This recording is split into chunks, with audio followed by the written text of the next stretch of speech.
আসসালামু আলাইকুম। আজকে আমি চালতার আচার তৈরি করব।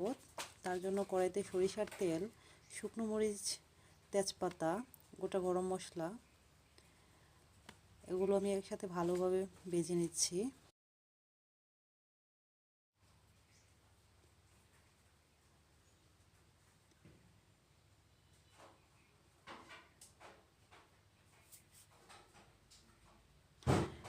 এগুলো ভালোভাবে ভেজে নেওয়ার পর আমি কড়াইতে সবটুকু চালতা দিয়ে নিব। সবটুকু চালতা দিয়ে নিলাম।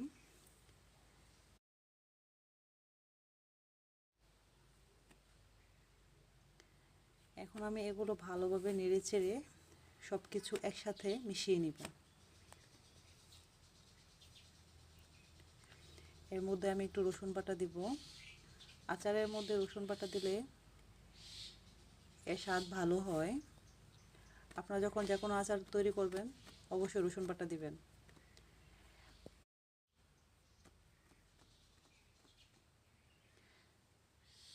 দেখুন আমি এগুলো ভালোভাবে নেড়েচেড়ে মিশিয়ে নিচ্ছি।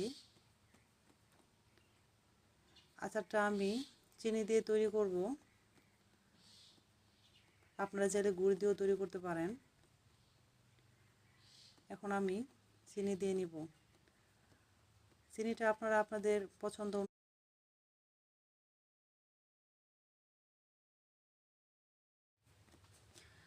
চিনিটা আপনারা আপনাদের মন মতো দিবেন।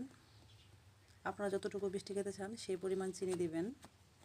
দেখুন আমার চিনিগুলো একদম কেমন ফুটে উঠেছে। আমি এর মধ্যে দিয়ে দিলাম লবণ। এখন দিয়ে দিচ্ছে গোটা গরম মশলার গুঁড়ো। এগুলো আমি ভালোভাবে নেড়েচেড়ে মিশিয়ে নিচ্ছি। দেখেন আমার আচারের কেমন পরিবর্তন হয়ে গেছে, কেমন লালচে লালচে ভাব চলে এসছে।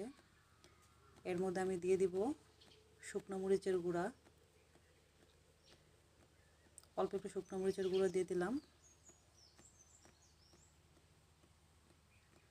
আমি এখানে কোনো কালার ব্যবহার করি নাই, যেহেতু আমি নিজেই খাবো বাসাতে, সেই জন্য। আপনারা চাইলে কালার দিতেও পারেন, না দিতেও। এখন আমি একটু ভিনেগার দিয়ে নামিয়ে নেব। ভিনেগারটা দিলে আচার অনেক দিন থাকে, 1 বছর পর্যন্ত আপনারা ঘরে রাখতে পারবেন। আমার আচার রেডি। আপনারাও বাসায় এভাবে বানিয়ে নেবেন।